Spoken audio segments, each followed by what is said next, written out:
when you've been in a toxic relationship that ruins your mental health, ruins your physical self, ruins the way you see the world, you want it to mean something. There is more importance that you got something out of it. So to me, that's why I think Lucy's addicted. It's this idea of like, oh, you completely ruined me. Like, I need to understand you more. I need something good to have come from it.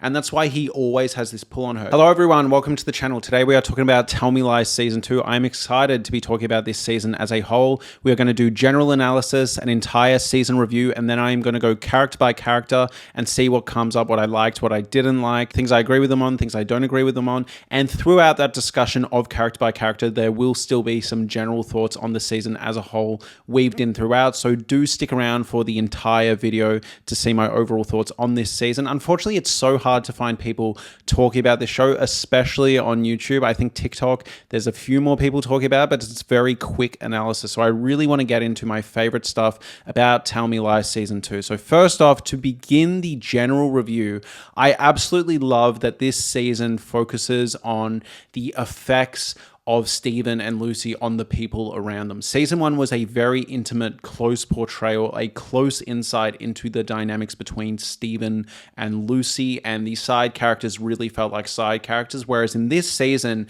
the show's focus gets a lot more expansive. There is a lot more time given to its ensemble cast, to side characters. Side characters become main characters in this season. There are often long stretches where we don't see Lucy or Stephen for quite some time, and fortunately, I'm so pleased to say that the show manages to pull off this kind of focus on other characters in a really effective way.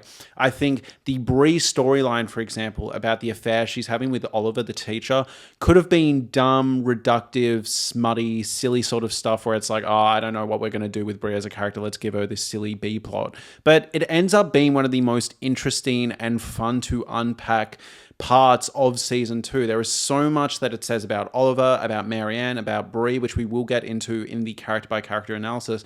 But it's a great example of how this show kind of broadens its focus away from Stephen and Lucy in a really effective way. On top of that, Pippa is beefed up this season. She has a really interesting arc with the character Chris, as well as Wrigley. Wrigley is also beefed up in an incredible way, and I think his performance this season is absolutely remarkable. But we need to talk about Stephen and Lucy.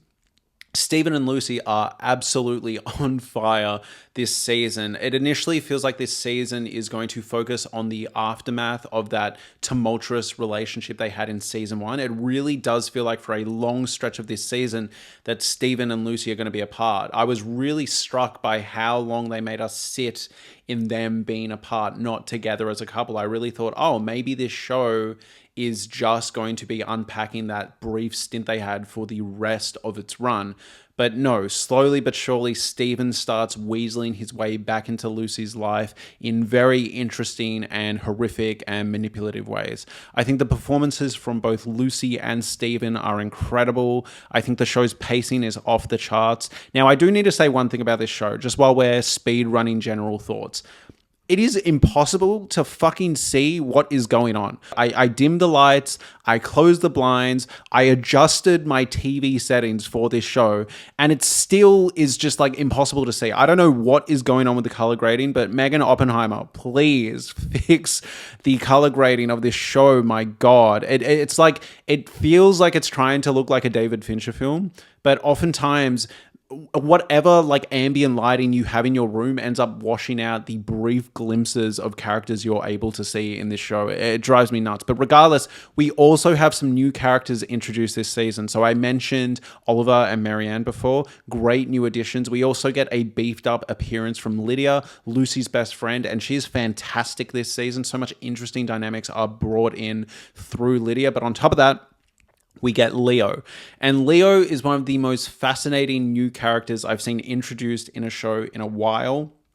Says so much about the characters he kind of involves in, and I haven't seen a show in a while introduce a new character in such a kind of authentic, real to life feeling way, and it feels like he's lived in this world for a long time before appearing in the show. I love how he relates to Stephen and the ties he has to Stephen. It's just really, really fascinating. And this show continues to tell its story out of order in a really interesting and satisfying way. I love how this show slowly gives you more and more information about the two timelines, about 2008, about 2015. And I think this show is still at its best with its writing. I think the show does such a good job of making you feel like you're being manipulated, feeling like you're in this toxic relationship. Oftentimes you are sitting there trying to figure out what's real, who's telling a lie, who's telling the truth, why they're saying what they're saying. And the show never holds your hand and gives you easy answers. Oftentimes there'll be a scene where a character like Steven or Pippa or Diana or Lucy do something, and it's your job as an audience member to actually sit there and analyze and study what they've done up until this point and what they might mean, what their intentions are.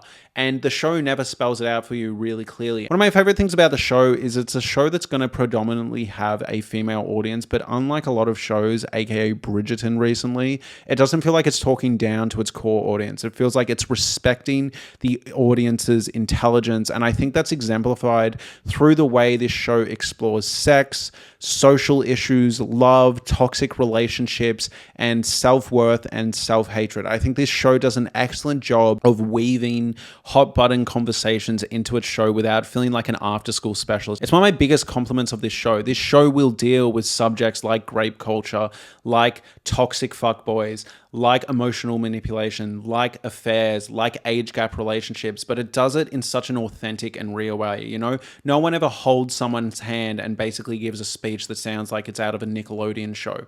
The characters act and react in really realistic and grounded ways. And oftentimes these characters that we want to be good, that we are rooting for, do things that we question, let us down, don't handle things perfectly. And as an audience member, we have to be mindful that these are meant to be real people, reflections of how the world really is. And I think this show does an excellent job.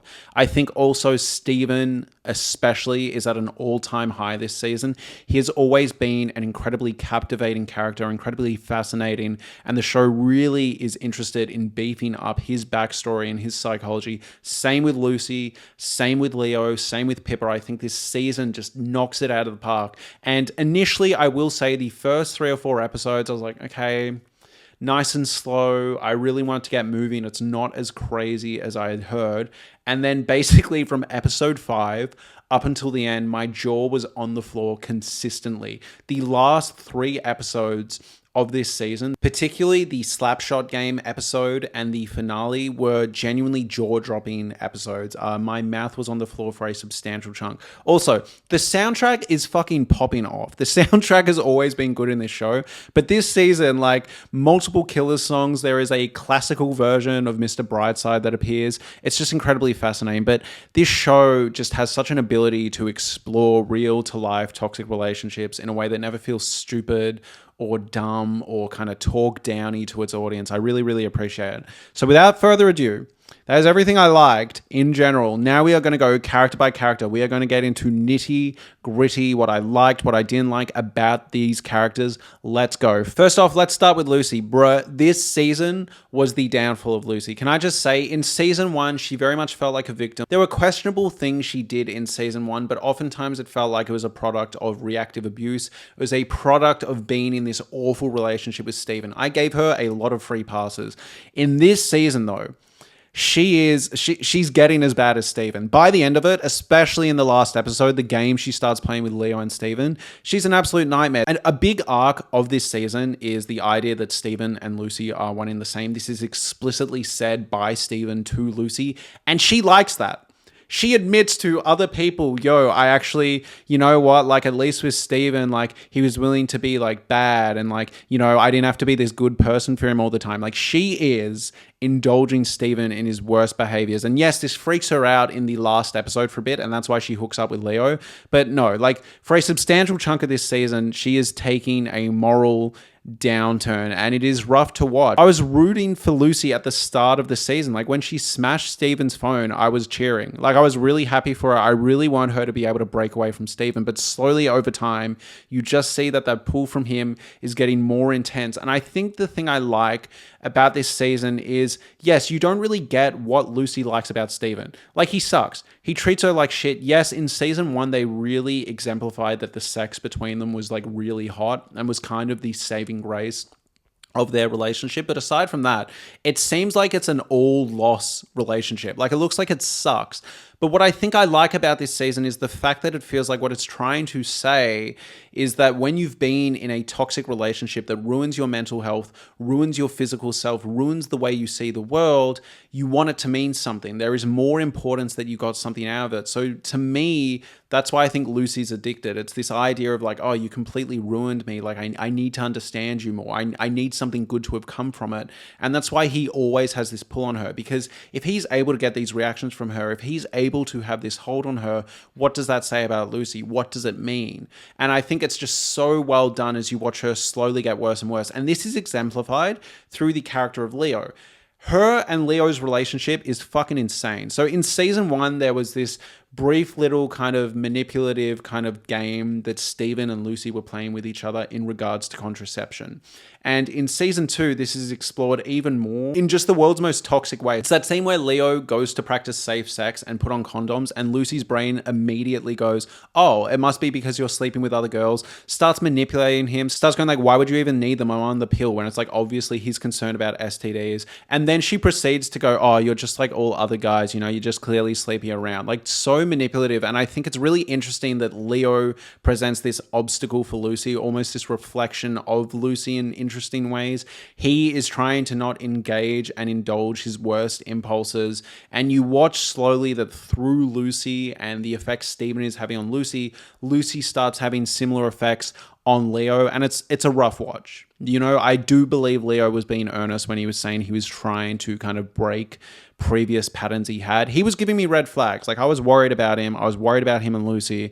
But the arc that this season takes between Lucy and Leo is absolutely tragic. I find Lucy's character interesting too, because I don't think she's been a particularly good friend. There are a few moments she has with Bree, which I really appreciate, where she actually tells Bree how it is between Bree and Oliver. I think Lucy came off as a good friend there. I also think Lucy did come off rather well intentionally with the lie she told in regards to Pippa's SA. However, obviously morally that is such a questionable and murky and icky thing to do that it's sort of like undone. It's a hard thing to talk about. Where Lucy really loses me is her treatment of Diana in certain parts, her treatment of Leo throughout the season, and then her relationship with Steven. She clearly is part of the monster at this point. She loves indulging him, she loves the thrill, and she's playing these games in 2015 as well, and putting Max through the same mental turmoil that she's putting Leo through. It's an absolute tragedy to see, and clearly Steven has created this monster, or at least brought this monster out of her. And overall this season, I just see Lucy as an absolutely tragic character getting worse and worse and worse.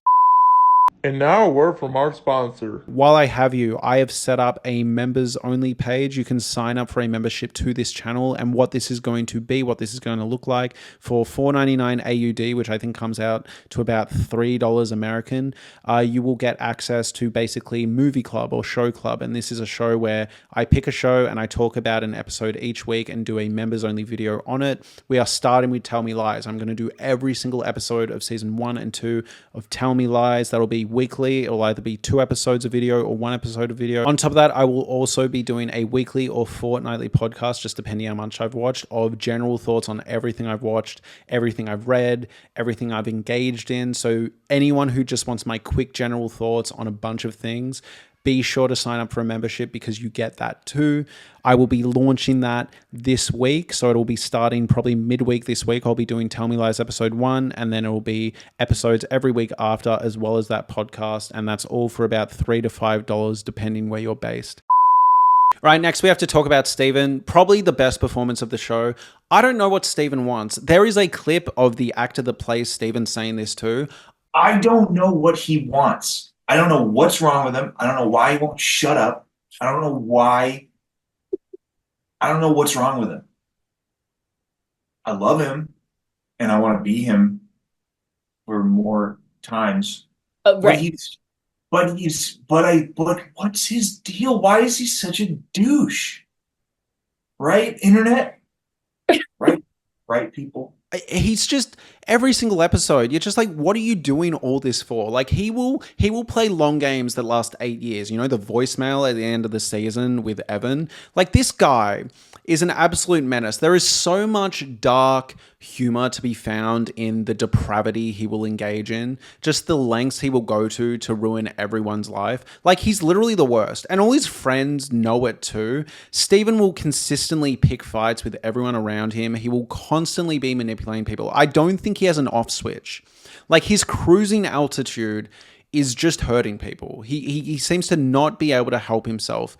And I really, really respect the show's commitment to making him a colossal piece of shit, but also giving him substantial character background. You know, they don't ever really try and make us empathize with him or really feel pity for him. But what they do is kind of just give us a massive insight into how he works, how he ticks. You often get to see him be manipulative and then scurry off to another room and do something that counteracts what he just said to another person. I find the fly on the wall approach of watching Steven be an evil piece of shit incredibly captivating. Some of the lines he says this season are absolutely diabolical, particularly the line in the last episode that got me demonetized in my last video where he says, "How does my taste?" to Leo. That was insane. But also the line where he goes over to Lucy's apartment and starts laying down the moves when she's trying to like not get back with him, and he starts touching her crotch, and then he proceeds to go like, "Oh, are you turned on? Wow, this is so embarrassing for you." This is really fucking embarrassing for you.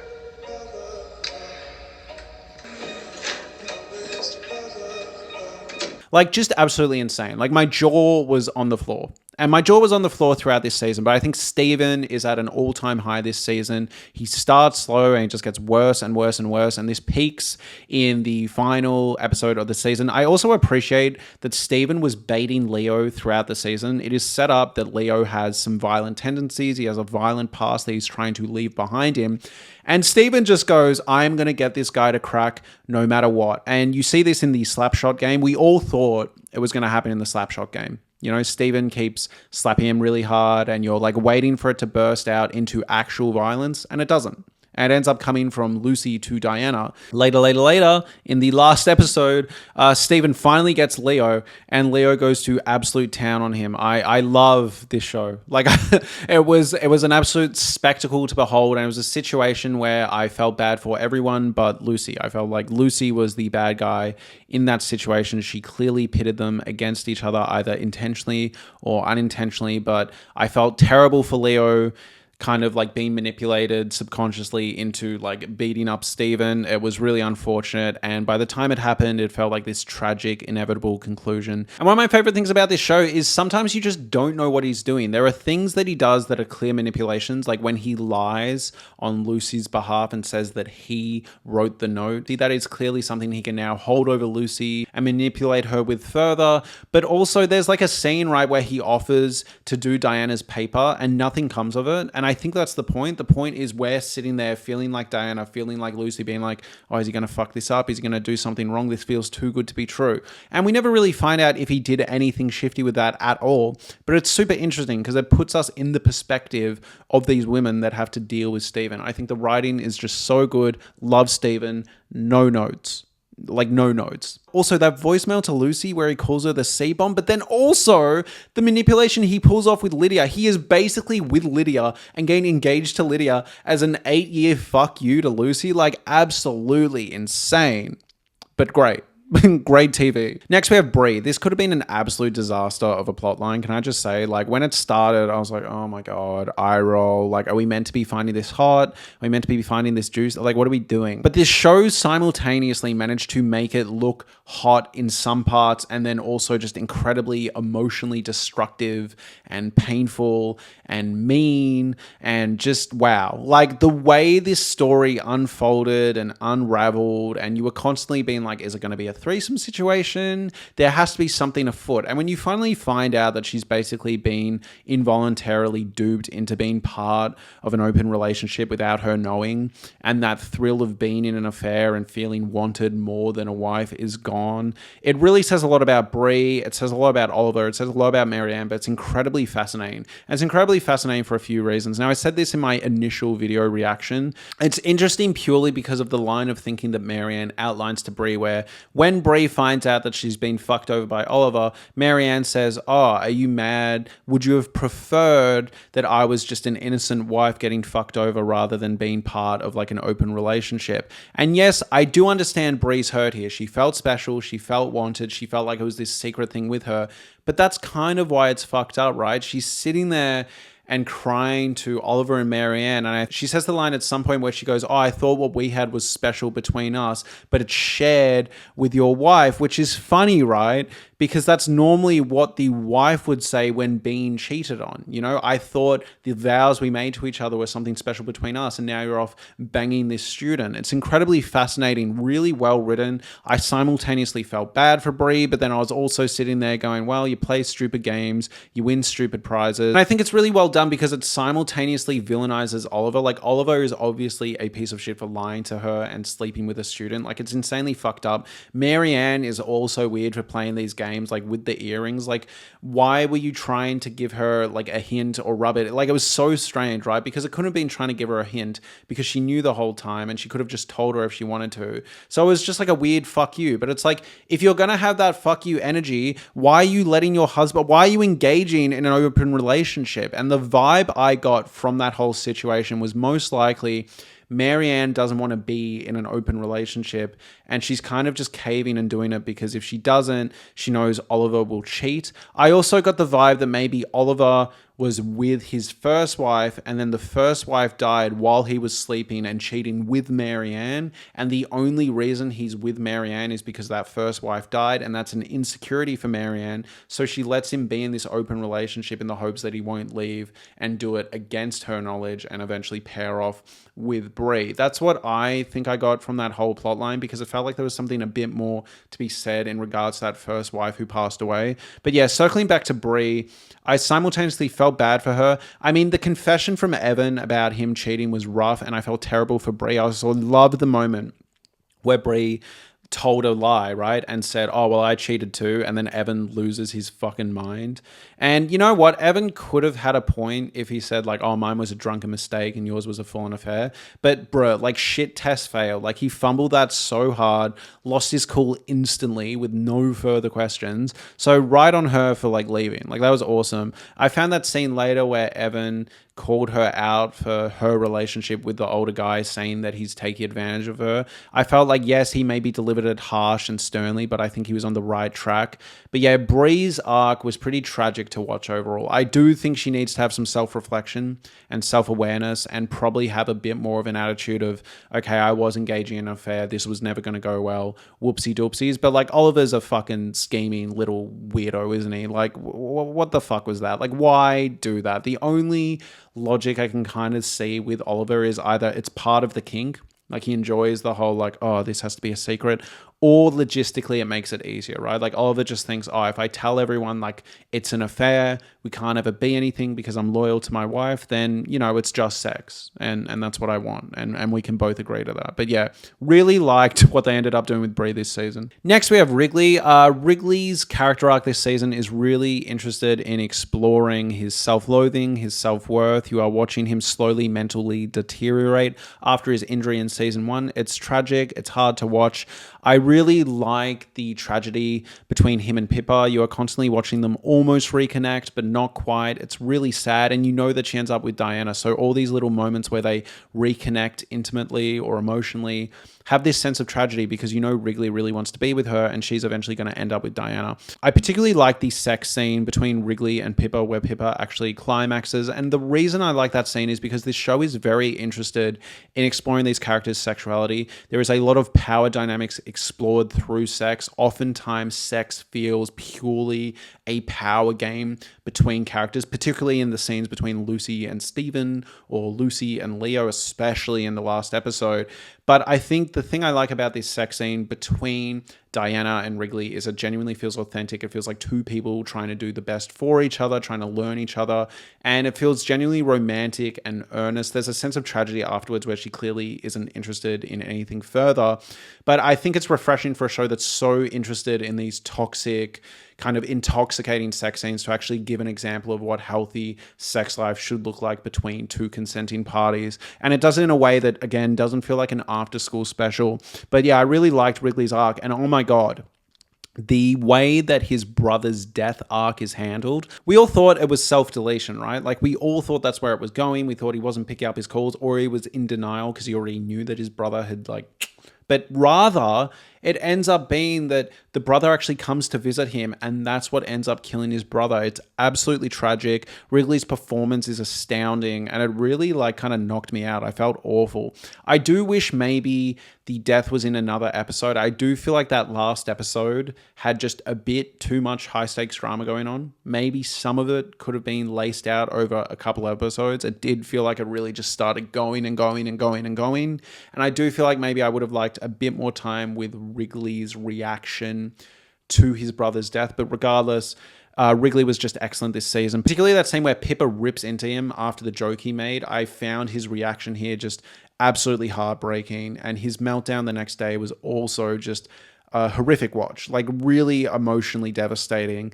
And I also really like the subtle performance stuff and writing stuff they've been doing with Wrigley's sense of humor throughout the show. You often see him make jokes and then kind of have this nervous insecurity afterwards about maybe I went too far, or I didn't land, but this is just what I do to cope in social situations. And this peaks in that moment where Pippa yells at him, right? It's a usual thing we see for Wrigley, and it just explodes. But really, really good stuff. Next, we have Pippa. Now, my favorite thing about Pippa this season, unfortunately, is the essay she goes through. I think it is so well done. I love how it was presented and framed. When you enter the room with these characters and you see Chris scurrying around, it does feel like you've walked in on something wrong. There's an icky, gross, uncomfortable feeling there. And I think the way Pippa goes through this and responds to this feels really well written, really well researched, and rather earnest. It never feels cartoonish or insulting or hand-holdy. It's a really devastating arc to watch, and I think really well handled. I also love the exploration of her relationship with Wrigley and the fact that she expects better from him even as an ex. I think it just says so much about her. I also think the way the show has explored Pippa's sexuality is really fascinating and well done and well earned. It's been something that's been substantiated on and explored since season 1. You felt that she doesn't really sexually connect with Wrigley the way she wants to. It's always felt like her character's been heading in a direction of exploring her sexuality, and I think it's really well done. I think it's really, really well done, and it's not just giving easy answers or rush storylines. Next, we have Evan. Bruh, Evan is the MVP of stupid decisions. I don't know what the fuck this guy is doing. He slept with Lucy at the end of season 1. Stupid decision. Then he tells Steven that he cheated on Brie.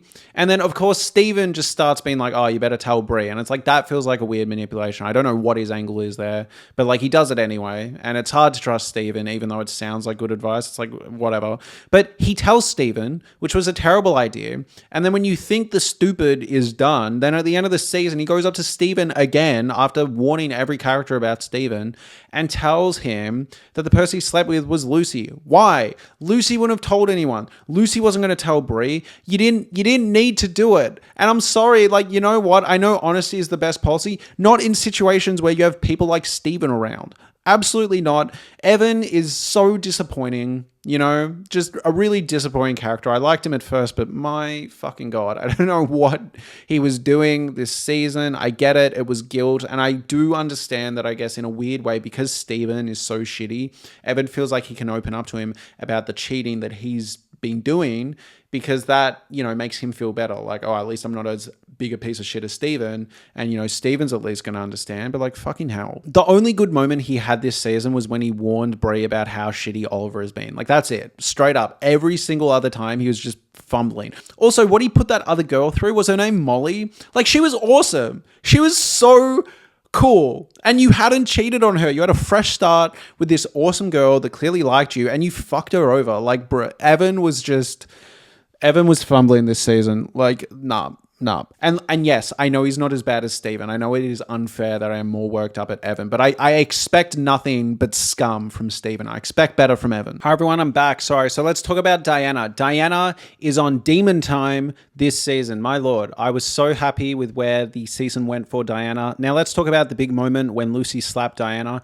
Do I think Diana deserved it? No. I do think Diana and Lucy are in the same boat. They are both being manipulated by Steven. If anything, I think Diana comes off a bit sweeter and a bit more naive, and her learning to be manipulative throughout this season against Steven was actually a big deal. But for the most part, Diana seems to be a product of Stockholm Syndrome. It seems like she is a more innocent kind of daddy's little girl, rich girl. Sorry if that's a generalization, but it does feel like she's sort of swept up in what's going on with Steven and she doesn't want to believe the truth. And throughout this season, her arc is slowly realizing how bad Steven actually is. And I think Lucy slapping Diana was a moment of Lucy failing to see the parts of Lucy that are in Diana. Do you know what I mean? Like, Lucy should have looked at Diana and be like, okay, she said something really awful, like really, really bad just now, but also I have said and done really bad things when I was involved with Steven and even after being involved in Steven. So maybe I should not slap her, but she slapped her anyway. It was good. I liked Diana this season. I really like the LSAT reveal. I did not see it coming that she was lying about the LSAT. I genuinely did not see it coming. The idea that she's been gaming Steven long term, this is actually something that's explored in the book. The idea that Steven is using Diana for her financial means is a lot more established in the book. It's a big reason of why he's with her. And I like that she slowly clues onto that and starts seeing if he will stick by her when she's at her lowest. And like, clearly not. We have that awful line of dialogue where he says something along the lines of like, oh, she wouldn't be with me if I was as shitty as she is right now. Like, insane. And yeah, I just really like Diana this season. She was crushing it. I like the scene where she told off Lucy for making the false Me Too accusation against Chris to validate the real one. Good scene after good scene, great performance. She is problematic. She is in the wrong a lot of the time, particularly with Pippa. I'm glad Pippa is able to call out Diana, and I'm really interested to see how their relationship flourishes and get insight into how that relationship looks between them. I am rooting for Diana. This is a house that appreciates and likes Diana for the problematic queen that she is. Right, next speed run, we've got Oliver. Oliver is a piece of shit. All right, I don't need to tell you that Oliver is shitty. Initially, I kind of respected that he was holding the boundary of like, hey, if we're going to do this, it's just physical, like no more. But then he did that thing with Brie in front of the barmaid where he like used her as like a pawn, as like a fuck you. He clearly does this with a lot of girls. It's gross. It's icky. He's weird. Also, he told Brie that he loves her like the moment she got some like independence and was like, I'm leaving you. Like, this is insane. He's like, I love you. Like, he literally love bombed her. Like, what are you doing? That's perfect. Like, just physical. Let her go. Stop being manipulative and weird. I don't like him. And the reveal that he was lying is cruel. Now, there was some validity to the things he was saying to Brie. Even if it shouldn't be coming from him. That's the case with Marianne and Oliver, right? Like, they were making good points against Brie, but it's like, you guys fucked her over. Like, you should not be making these points. But yeah, Oliver's just a weirdo. Like, straight up fucking weird. I know it's not an illegal age gap, and I know, like, technically lying isn't illegal either, but he's just shady and weird. And, like, I don't know, man. Like, Marianne's cute. What are you doing? Like, what are you doing? Why? Also, there was this scene in the later episodes, I think episode 7, where he, like, eyes Lucy up and down, and I said that he was checking her out, and a few people said that was wrong. No, he was checking her out. Like, yes, maybe it was also like, oh, this is the woman I've heard so much about who knows who I am. But no, like, he was checking her out. And this is confirmed by the line that Marianne says later where he says, I'm so glad that Oliver did not meet you before Brie. Fucking insane. What a weird thing to say to Lucy. Basically, Marianne looked at Lucy and went, oh, she's hot. Thank God he didn't meet you first, which is like also just cruel to Brie. Like, Brie's not hot. Like, what the fuck? Marianne, while we're talking about her, I appreciated the sentiment of what she was saying to Brie. The idea of like, would you have preferred if I was a innocent, naive woman scorned? Good line. Interesting line of thinking. I don't think that can come from you because you were engaging in this gaslighty lie, you fucking freak. Weird. Now, I do appreciate that Marianne actually sheds a tear when she finds out that Oliver said to Brie that he loved her, right? That clearly throws Marianne. She sheds a tear afterwards, and you can tell she's confronted by that. And I think she's confronted by that because, to me, it feels like he probably monkey branched from his original wife to Marianne. And she's worried that he was going to monkey branch from Marianne to Bree and was starting to get actual romantic feelings, which obviously is not meant to be a part of a typical open relationship. Next, we have Leo. Wow, what a well-realized new character. Just so well done. Initially, red flags were going off. And you know what? They still are. Like, him beating up that guy in the lunchroom was insane. Also, he then proceeded to say, like, yeah, I have issues with my temper. I was like, Lucy, get out of there. I thought the arc was going to be that eventually he gets violent with Lucy. But it went in a much more interesting direction. And I really liked that. I loved where it went. It was this sad, tragic thing watching Leo really hold his temper, really try not give in to those impulses. You then watch Lucy get violent. That argument that Lucy and Leo had when they broke up was incredible, and I just felt bad for him. I don't want to offend any pitbull owners, but he kind of feels like a pitbull. You know, it's unfortunate. He has maybe some slight violent tendencies, and people just keep poking and prodding him until he finally snaps. Now, it is not Lucy's fault that he beat up Steven. Like, that is, at the end of the day, Leo's responsibility to keep a lid on things and not do that. But, like, I felt bad for Leo. Like, his heart was hurt. He was being manipulated by Lucy. And it's a tough moment for Steven to say something like that to Leo, who clearly is actually emotionally like connected to Lucy and does really want to be with her and does want to love her. And, you know, Lucy was obviously in this flustered, panic state and kind of rebounding and wanted to be with someone good because she regretted sleeping with Steven. But it's like, it's so cruel to put Leo through that. And bro, she hadn't even showered. You know, to me, it didn't feel like Leo was being grossly sexually possessive here. I mean, for Steven, sure. But to me, it felt like Leo was genuinely just hurt because, you know, she jumped from Steven and said, yeah, I'm definitely over Steven. And like, she clearly wasn't. And it broke Leo and he snapped. And I mean, Steven was baiting him. But yeah, like at the end of the day, Leo's inevitable conclusion of turning to violence and beating up Steven was exactly what Steven wanted. And I felt bad for Leo for giving Steven what he wanted. Like, it was a rough watch. I'm not condoning violence. I was not cheering. I felt really bad. I felt bad for Leo.